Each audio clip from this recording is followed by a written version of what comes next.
Welcome to the Maker's Playbook, the podcast where we talk all about what it's really like to make a living from the things you make. I'm your host, Rebecca Ikes-Kara. Before we dig into this week's episode, I want to be sure to take a moment to say a huge thank you to all of you who have been sharing this little podcast. From our Instagram tags in your feeds and your stories to the incredible personal and moving emails that I've been receiving from all of you. Thank you. Thank you so much. This podcast wouldn't exist without your support and the positive responses that have been just absolutely incredible. If you haven't yet taken the 60 seconds to subscribe and review this podcast on whatever podcast platform you listen to, it would be so helpful and I would appreciate it so much if you just hit pause right now and did that real quick. Unless, of course, you're driving. Then definitely don't try and write a review while you're driving. All right, so this week I'm chatting with Diana Adams of Sample Haus. We dig into the limitations Diana is coming up against in trying to balance a full-time job and her Sample Haus work, which, spoiler alert, between the time we recorded this conversation a few weeks ago and now when the episode is going live in early March 2021, Diana has actually put in her notice. She's going full time with Sample Haus only. So if you've been wondering about that yourself, if you're kind of at that breaking point between a full-time job and you're making work, this episode is definitely for you. And you know I'm already planning to have Diana back this time next year to see how it's all going. We also talk about how seeing examples of real-life working artists gave us both the courage to start out on these crazy business adventures of ours, and how there are actually far more working artists making decent livings in the world, but they're just disguised in our everyday lives because we only see them as businesses. That sneaky word business that so many of us cringe at. If you didn't catch it a couple of weeks ago, I have a handy, free PDF that will help guide you to making smart decisions for yourself, specifically yourself, rather than just those general public questions in starting your own business.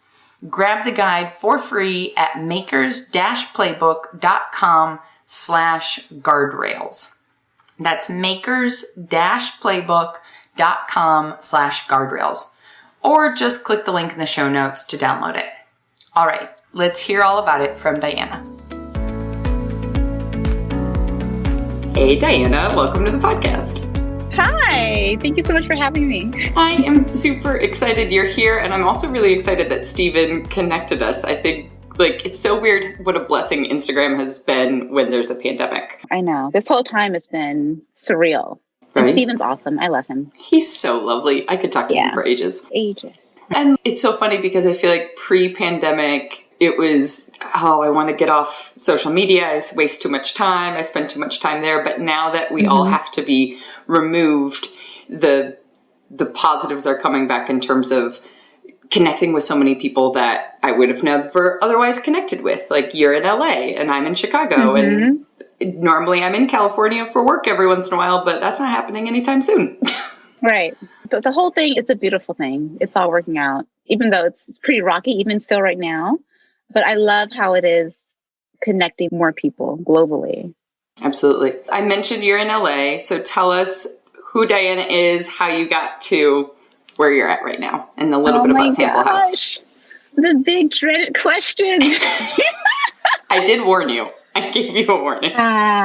You repeat or say the answer to the question in your head so many times, and it's different every time it comes out in my head. So I'm Diana. I'm the founder of Sample Haus, where I upcycle interior design waste into home decor, and now I'm making planters.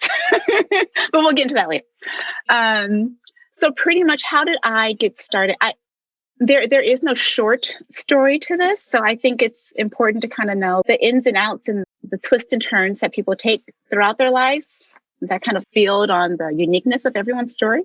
So I'll try and sum it up, but it's probably not going to be a summed up story. We got time. Okay, so my whole deal is that I've always been creative since I was a little girl. I remember doing a self-portrait when I was in elementary. So I already knew that I had this gift and that I loved creating and drawing and painting and doing these things. But when you get into college, you're faced with the dreaded question of what do you want to do for a living? Like, how are you going to make money? I mean, I was always told, like, well, you can't make money off of art, and what are you going to do? And I'm just like, I don't know. I'm like, I like animals. I can major in biology. So that's what I did. I did not see that coming. I'm telling you, twists and turns. This is where it starts. So took biology for like 2 years of my college degree. And as I was like, walking to my car to go home, I would always walk through the art department and just like smelling the turpentine and sawdust. And I'm just like, this feels so good. Like I need to be here. And I would like peek inside the classrooms and see people on the potter's wheel. And I'm like, oh my God, they look like they're having so much fun. And people painting and just like in the zone. And so midway through, I made a change and I was like, screw this. I am majoring in art studio and I'm going to do it because I can't take biochem and look at those long equations on the board any longer. So I made the switch, and ceramics was my it was an elective. So I was like, okay, this looks really cool. It was either like wood shop or ceramics. So I selected ceramics, and I already knew I wanted to do the wheel because that's all you see on the movies, ghosts, everything. Everybody's on the wheel. So I thought the first class was going to be on the wheel, and it was hand building. So ceramics 1 is hand building. So I'm just like I don't want to coil. This is not what I thought it was going to be. And I'm like always like looking behind me at the people on the wheel having their struggles or whatever. And I'm like, I wish I could just skip this class and just go straight to ceramics too. But anyway, that's where it started, and I fell in love with it. Once I got on the wheel, hand building was a struggle. I have some interesting things I made, but for sure, the wheel was what I always wanted to do. And I felt connected to it even before I even started. So I found myself like coming in at midnight, breaking into the school, like literally breaking in. Like I would squeeze through the bars. Like, that thing, like if your head can get through, like your whole body can get through. So I was just like, I'm going to do it. So I would squeeze in through the bars and I would pick the lock, like with a flathead screwdriver and would break in. Dude. It's crazy. We're not promoting this podcast to any of your past professors. No, but I don't know if they knew, but maybe they did. I don't know. Whatever. I'm not going to say what school. Yeah. Or maybe I should. Whatever. I might mention it later. We'll see. But yeah, like I would break in and I'm like, oh my God, I forgot to cover my pots. I got to get in there and cover my pots. Yeah. So it was definitely an addiction fairly quickly. Mm-hmm. Should I continue? Yeah, please. Okay. All right. Okay. So after graduating, it's like, okay, well, what do I do? I'm done with my school and I go into retail because obviously they don't teach you how to make a living doing your art, which is the sad thing. You go through all these classes, you learn about all of these dead people, dead artists who are worth millions dead. You don't learn about all the successful live artists, like the modern, like who's living right now, who's making a living out of it right now, and how do you do that successfully? It's unfortunate, but I went into retail and I got sucked into that for like 10 years. I tried to get back into my pottery. Like I brought a wheel after school, like I was doing some pottery at home, but eventually like it got left outside, rained on, and just forgotten for like years until like I got into, where was I? I was working at Apple. I loved it. I was working at Apple for like 5 years until I was like, okay, I can't do this forever. I need something creative. Like I have this creative energy in me and I can't do anything with it. So I figured, what's a professional career that's creative that I can do? And I'm like, okay, interior design. Like that looks really cool. Like interior design is great. You can be creative. There's color, there's textures. You're playing with all these things. And apparently they get paid a lot. I don't know. I don't really know. I've heard that's alleged. Allegedly. But yeah, so I go into the interior design realm. I get my certification. I got my master's in it. And, and you start getting your hours in. So I quit my retail job and I got internships and starting from the bottom, like I took pay cuts to get into this, to learn it. And let me fast forward. My current job right now, like where I'm still working, I am in the resource library where the designers come and like shop for their fabrics, their wood, get all their scheming and stuff together. So I source these things. I meet with all the different vendors who make the fabrics or who sell furniture, and they're all trying to sell me on like why I should pick them to be in our library so I can show the designer. So it's this whole cycle. So just being there just opened my eyes to seeing that we hire artists to do hand painted murals on the wall. So this is a high-end interior design firm that I'm in. So we hire like muralists and we hire furniture makers. So it's all like unique, bespoke things. And something just clicked for me where I'm in a position where I can speak to the founders of these small businesses. And I'm like, you're an artist, you know, this textile maker or weaver that I was speaking to. She's like, oh yeah, it's me and my sister. And I have my workroom with like a couple of people. I'm just like, that's it? I'm thinking it's this huge factory with all of these people, but it's so small. And I'm like, you're an artist and you figured out how to make this work. Like you turned it into a business. You know what I mean? Like they have a website, they have a catalog, they have price list and all of these things. The muralist that we hire, it's just her and her husband, and she has a few other people that help. So I'm just like, so this is how you do it. Like this is how artists make a living. You have to run it as a business, or else you're that struggling artist, like people say. Like, you know, the whole struggling artist thing is subjective to how you put it. If you want to think that, then fine, it can be that. But if you want to actually make it, you can totally make it, because there's people out there who are doing it and you don't see it because it's disguised as a company. It's running as a business. So that really inspired me to let me see if I can do this, because like I have all these skills. Like I can paint, I could do pottery, I can sculpt, like I can do these things. How do I get out of here? So just being there, I think it just helped sculpt my path, which is really beautiful. And it just brought to light a lot of things. And another thing that I witnessed while being there is all of the material that like I accept in and show the designers. If they're discontinued or if something's wrong or whatever, the mill closed, they can't make this fabric anymore, they end up throwing it away because no one can use it anymore. So I just see a lot of things getting tossed, or if things are like overwhelming, like I need to make room for new things, I have to get rid of old things. Everything's just tossed in the trash. And if one building is doing it, obviously there's hundreds of design firms, there's hundreds of showrooms, there's hundreds of workrooms that are just throwing away tons and tons of beautiful things that are completely fine. So that also kind of helped me, like, how can I make my art business unique? I can use these things that I'm around. Let me use these materials in my artwork somehow that can help me be unique and stand out and be different. So that's pretty much how it started. It's a long story. There's some other twists and turns of like, how did I bring in pottery into it? That aspect happened after I got the idea of using all the fabrics to make like collages and like different art forms with it. But I was cleaning out my garage one day with my mom, and I ran into the boxes of all of my old pottery and like in my old wheel in the corner. Literally ran into it because it was heavy. Yeah. Tripped over it. I'm like, what's this?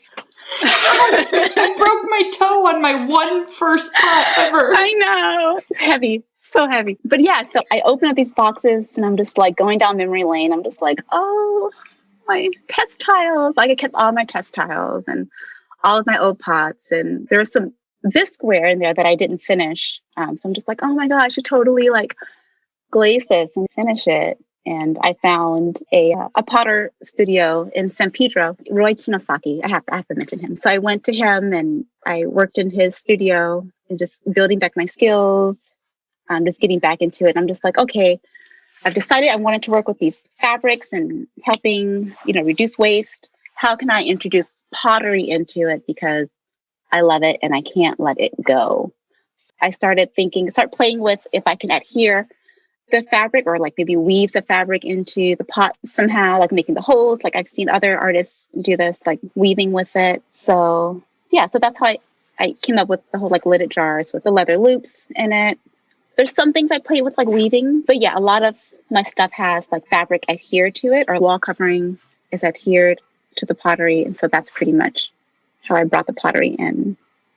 From your work that I've seen, I think of them as two separate mediums that live cohesively together. When I first saw Sample Haus online, to me it was just a lifestyle brand in terms of the products themselves, like earrings and your planters they vibed together for me because it's still your style in the sense of, even though there are two separate mediums, it's still like, well, I'm going to buy this planter for my friend's birthday, but I'm going to get those earrings for me. Cool. That's good to hear. That's good to hear. Because in my head, I'm thinking like, I'm doing too many things. I don't know if these all vibe. Like, I feel like I have two different customer bases, like people who just want planters and then people who want the fabric and the stuff brought in. Sure. So it's good to hear your side. You can see them coming Maybe together. It's that the color. I feel like the color schemes go together, like your choice of colors and even the textures of your carvings on the pot with the textures of fabrics you're choosing or something. There's clearly an aesthetic that you're drawn to. So, for sure. One thing that stuck out to me, it's that all of us are given this assumption of the starving artist. I hear this over and over again from people that we were drawn to this creative nature, but we just assumed that was never going to be possible. And so we took a left turn and went down this other track. And then eventually at some point in time in life, we're so just captivated to have to get back to this thing that you just got to figure out a way to make it work. It's interesting and a little bit sad to think about what would happen if you started to see how, like you were saying, once you saw examples of people who were making it work and making a living and having viable businesses, then we can't go down the, well, what if this would have happened, then how different would life be? Because none of us would be where we are now. But at the same time, for people coming out of school or getting ready to go into university right now, it's if they start seeing examples of there is a way to make this work, and it takes a lot of hard work, but like you can do it. I agree completely that I learned a lot of wonderful skills and the craft of photography, especially for me in graphic design when I went to school. But I mean, the most tactical business info that we got was how to put together a portfolio and a resume. Right. To apply for a job. To apply for a job, not to start your own. See, that's the thing. Right. It's so bizarre. Yeah. So yeah, but I think it does bring up a really good point just around actually having examples of seeing people make it work. That was the same for me, seeing the artist coworkers I had when I lived in the UK. All of a sudden I realized like, oh, they have families, they have, now granted, they have national health care, but we won't go down that route. Like, this subject keeps coming up on a lot of other have to do interviews. An episode with just healthcare for artists. How do you do it? I don't even. Healthcare and taxes. Oh, gosh. Hire someone. Earn enough to hire someone. That's the answer. Yes. So where is, just to clarify, you're still at the firm now, right? Or no? Yes. Okay, you are. Yes, I'm still there. Cool. And where do you feel like Sample Haus is right now as far as in the space of how you're balancing both of these sides of life? I think they inform each other more than a lot of us with multiple jobs, but is there a flow and balance that you're finding, or just not at all? There's never really a balance, I don't think. I think everyone keeps reaching for a balance, and there really isn't. You just have to manage different things. But I really want to, I think Sample Haus is at a position where I could go full time if I wanted to. I still love where I work, and I don't use it as a crutch to, this is where I get my materials, because I've built enough relationships with other showrooms and workrooms and whatnot. I can still go to people, like send me stuff like, oh, I have some extra samples. You want me to send you things? So I have connections where they could send me things, or I can just reach out if I need things. So yeah, I don't know. I think pretty soon, I'm probably going to be making the jump. And they already know. They're aware. It's hard to hide. When we have these other passions, it's really hard to hide. I know. I'm like, you want to buy any pots? Anybody want to buy? Go to work. Anybody want some pots? You're going to meet your replacement because you're going to be bringing in your stuff being like, don't you want to show these to the designers? I know. I'm going to come in for a presentation and sit down with all of them. Yeah, that'll be interesting to see. So yeah, it is tough working full time. And then I come to the studio after work and on the weekends doing this. So it's almost like I have two full-time jobs. That's what it feels like. So it is intense, but I don't feel tired or exhausted, only because I think this fuels me, like this energizes me, Sample Haus. And then, yeah, I'll leave it at that. Like this, Yeah. it gives me energy. So I don't feel tired doing both. So I don't feel like it's an issue at the moment, but it is, I have a problem where I can't keep stock. So I would sell out in minutes. And I'm like, God, if I were just to make double the amount I made, I could live off of this. This can be a thing. Like I can do this. So it's just talking to myself and just deciding to make that jump and just doing it. That was actually going to be my next question. In that you're looking at making that leap to full time, are there certain things that you feel like you had to, either markers you had to reach, or maybe it's the size of the audience, or maybe it's, like you mentioned, how quickly you sell out, like being able to prove to yourself. I am such a systems oriented person where I'm like, okay, if I have all my I's dotted and all my T's crossed, then I can make this leap. And I realize some of it's just not. Like, just do it. Fly, baby bird, fly.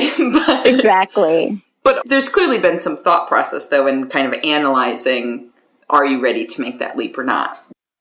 Well, obviously, the selling out points is one hint. One hint is, okay, people like it, but it's also during a time where people are just going crazy buying Black art right now. With the whole Black Lives Matter, that's how I got popular. I wouldn't say popular, but that's how I got exposed. If it weren't for that, I don't know if I would be in this position. You know what I mean? I don't know if I were able to get the audience that I have right now. But since I do have it, and people are continuing to buy, I have a lot of repeat customers. I remember people's names, and I'm like, oh yeah, there's Susan and there's Deborah, and they're continuously buying. So I'm like, okay, if I have a customer base, like I have a following.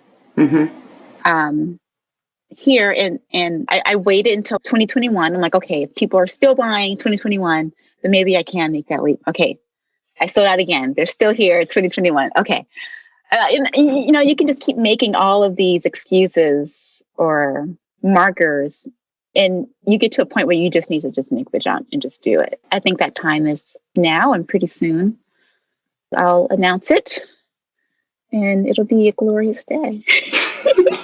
Open a bottle of bubbles and take one day off at least. Take one day. Right.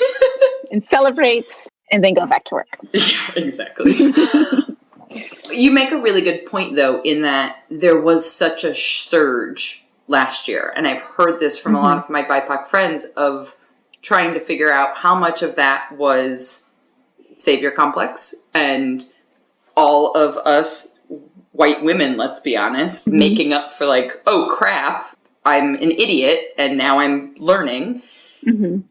Because I think some people have experienced that massive surge in that 1 month, and then there's definitely been a fall off. And so for one, I'm just excited to hear that there's that continuing that you're experiencing, but it does make it tricky to figure out what's the consistency to keep this going. If I make this leap, right, then that's the leap. I keep reminding myself, worst case scenario, I can always start driving for Uber. There's always a solution. Well, okay, everyone's ordering food. I can still do Postmates or something like that if I needed some extra money.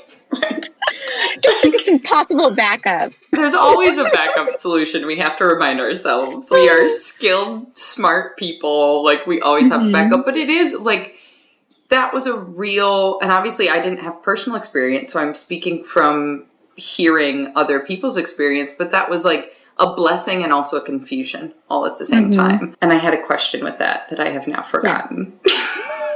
What's the question? Oh, you said you did forget it. I had one, and there was a whole reason I'd also just to recognize that and hopefully educate more people around what long-term support actually looks like rather than like popping in for a hot second. Thinking tactically, until I remember what that question was.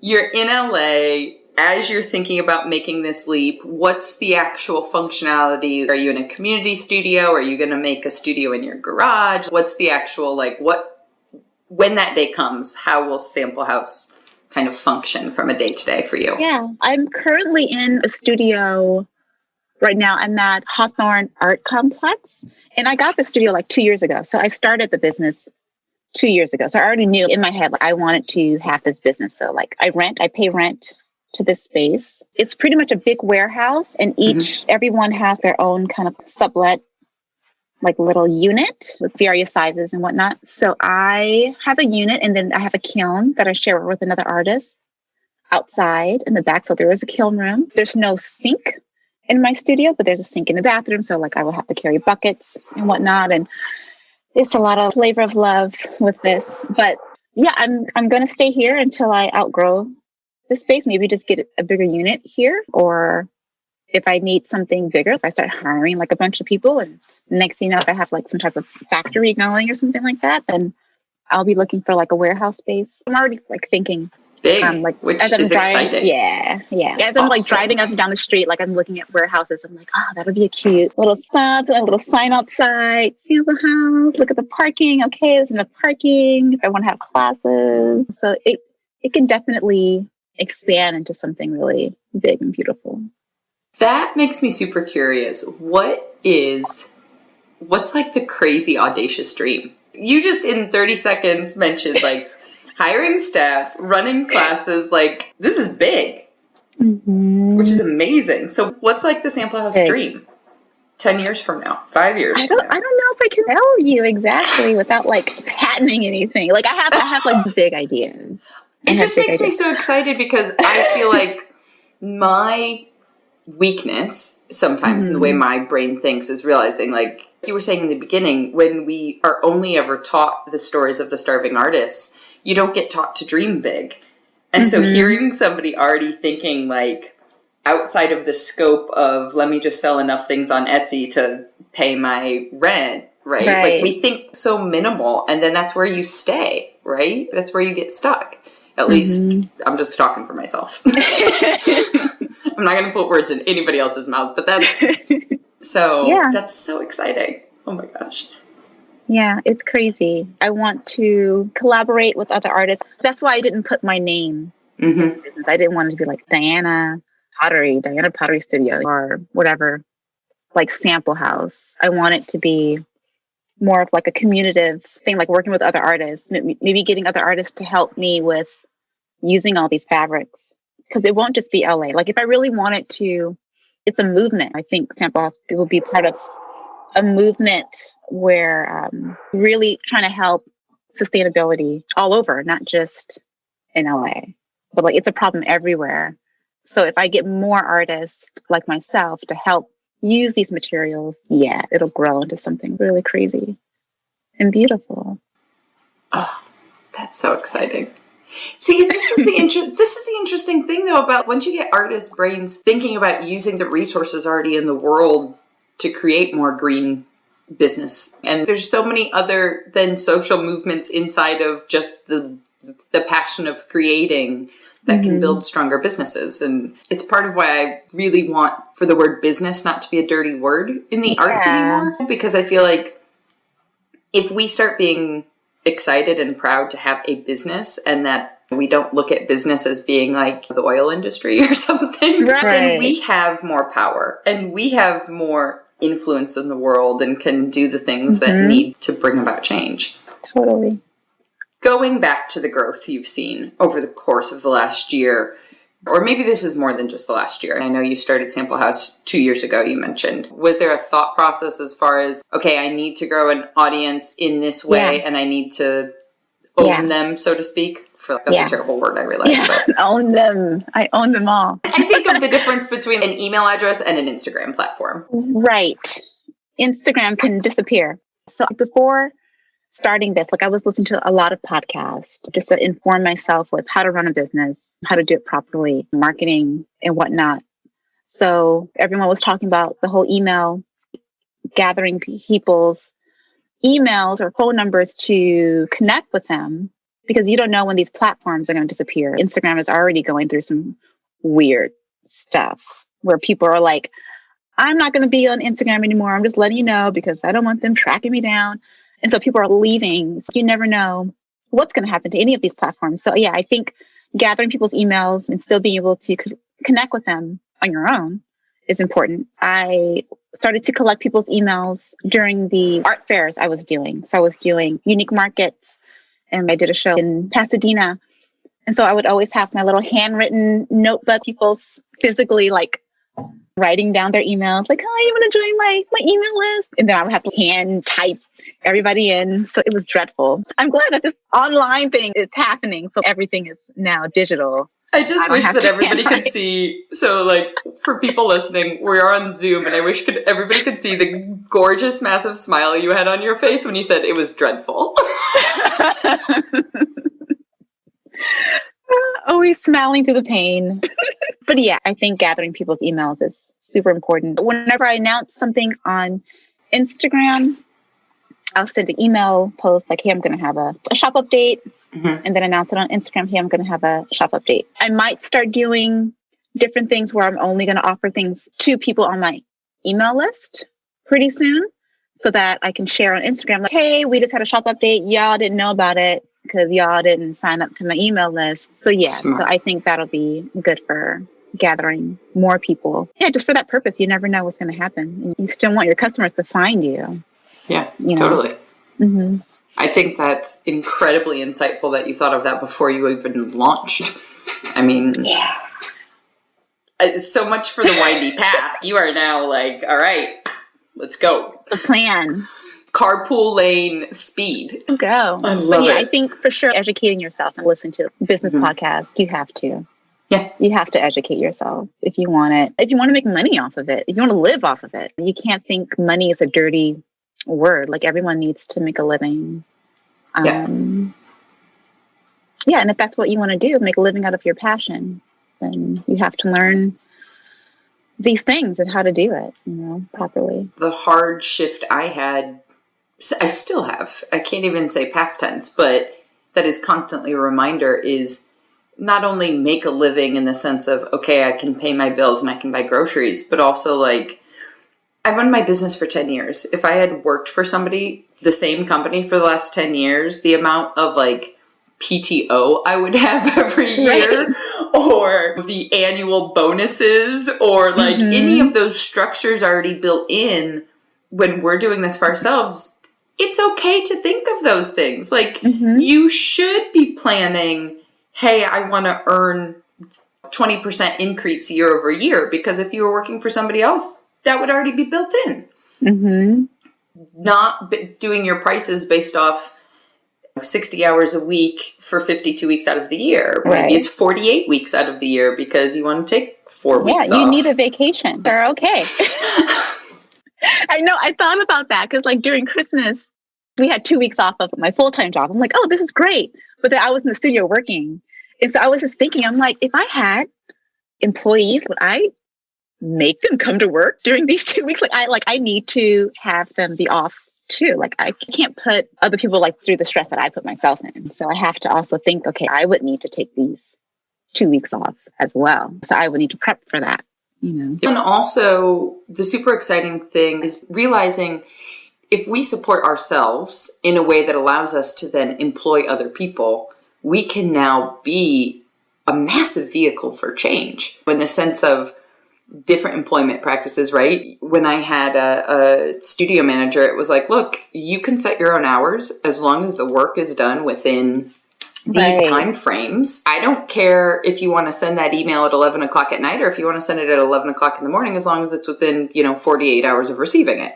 And the things that we can, it's really exciting to me in terms of growth, when you think about if more independent artists who have a focus on bringing about change in the markets and using resources and recycling and green and equality and so many, pick a topic, right? Then we can have such a greater impact when it comes to, if you have the capacity of hiring somebody and making sure they have 2 weeks off around Christmas. Imagine the difference that does for their family, let alone what might they be doing in their community with that kind of time, or a livable wage, or so many things. So yeah, that's true. Yeah. So it's just super, I'm so excited to see where you go with it, because that's going to be, it's hard for any of us just as individuals to make a go of it. So to hear about a vision already that's so much bigger than yourself is, yes, let's do it. Can I just come work for you? Actually, I would rather. Yes. Totally. Also, I'm hiring. LA in the winter sounds far superb. I know. Okay, with our 50-degree weather and Right. my big poofy coat. Your parka in 50 degrees. It's freezing. It's adorable. Adorable. Oh, gosh. Now I'm distracted by the weather. All right, let me recenter here. Is there anything over these last 2 years of running Sample House, has there been anything that's been a really big surprise to you as far as just making it work? Or is there are there pieces that are your workhorses as far as revenue streams that you love, but any surprises and learning curves as you're making this become your full-time thing? God, there's so many surprises. You just run into things every day that just helps you ship. Okay, I have some. So when I first started, I didn't really have a product base, things that I can remake all the time. And so I have a lot of friends and family who would ask me, oh, can you make this for me? And can you make this for me? So it ended up being so random. And I thought that was normal. Okay, artists do commissions. That's the normal thing until I started doing them. And then I was like, I don't think I like commissions. I have so many ideas in my head that I want to do. And then you keep getting stopped by what other people want. And then you can never get what you want to do out of your head. So I quickly stopped doing commissions. I'll do some here and there if I like it, if it speaks to me. But if it's, oh, can you make me this random thing that I saw on Etsy that someone else does? I'm like, why don't you ask that person to do it? Why are you asking me to do this?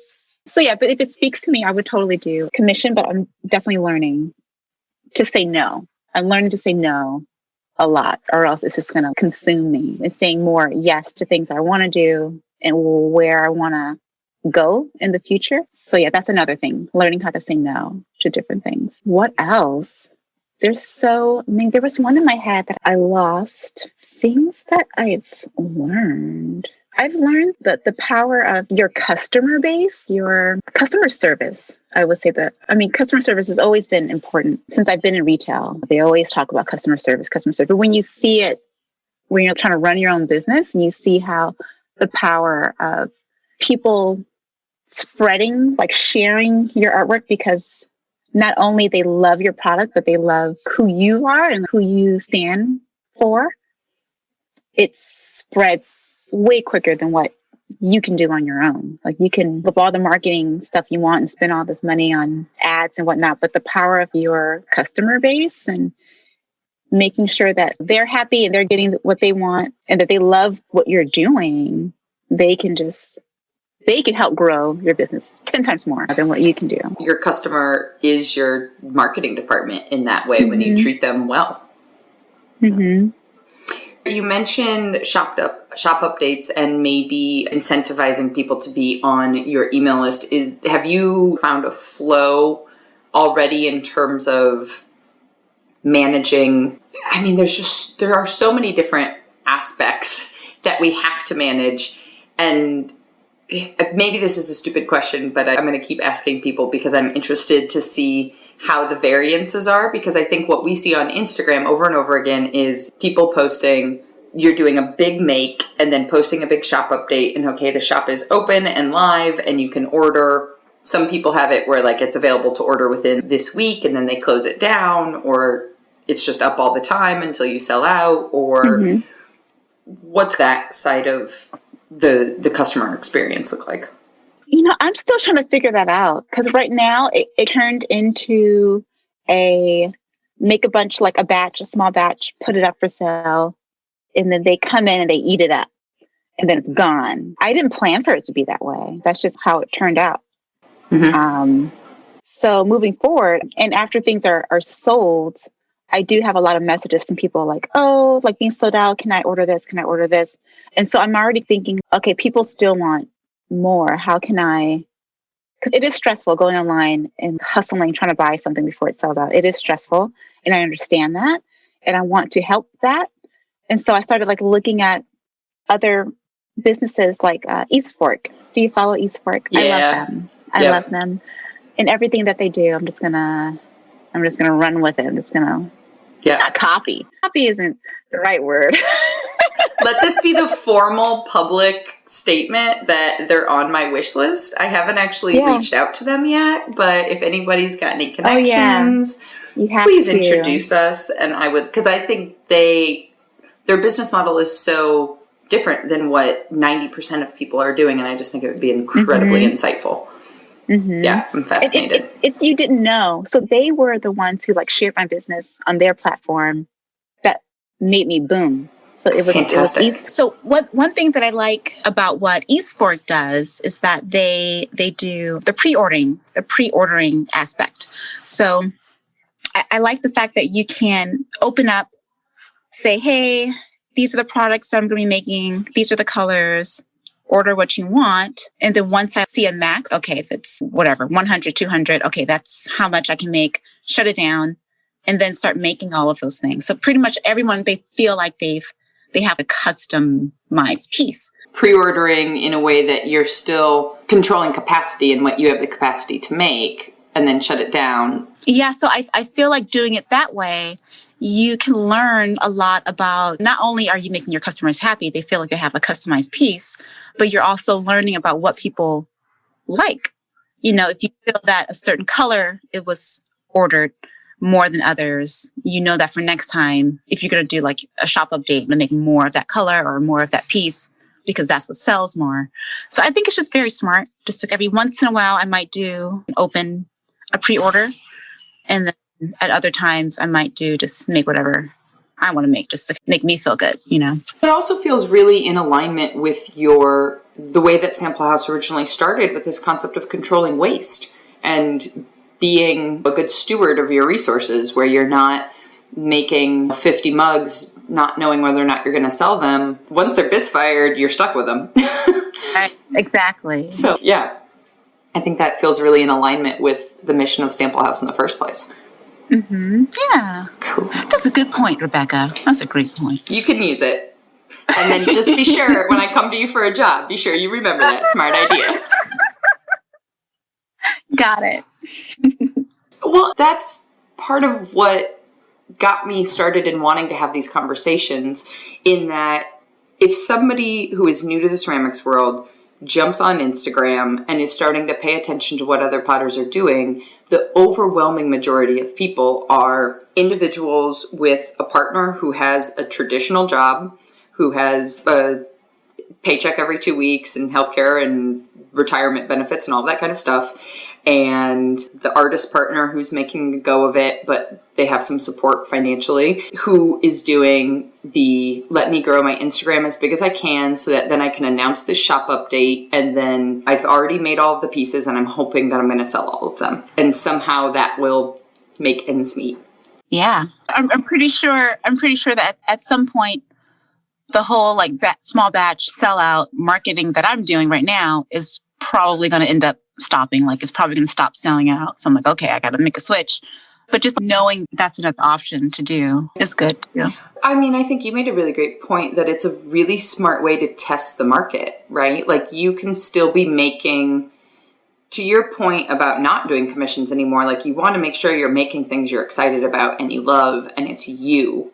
But if you're starting to inch into a new space or a new medium or a new shape or color or whatever, you can dip a toe in the water and see, okay, is there interest in this?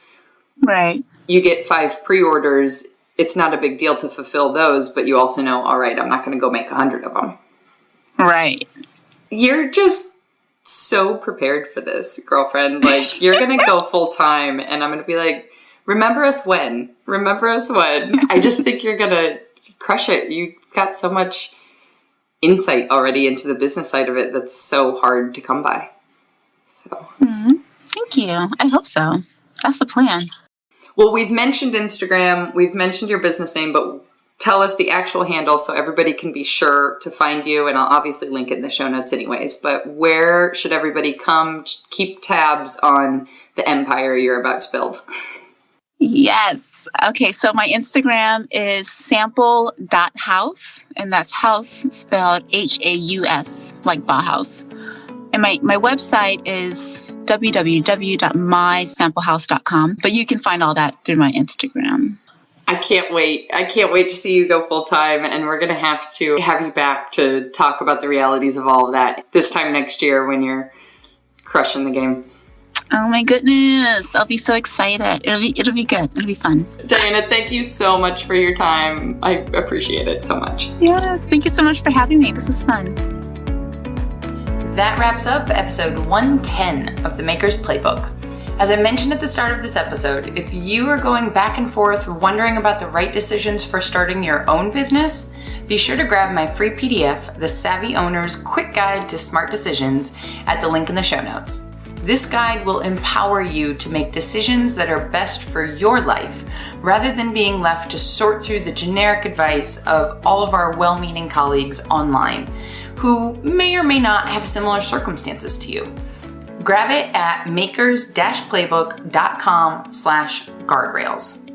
Once again, that's makers-playbook.com/guardrails, or just click the link in the show notes. As always, if you're enjoying the Maker's Playbook, it would be incredibly helpful if you subscribe to the show and review your favorite episode on whatever podcast platform you're listening to us on.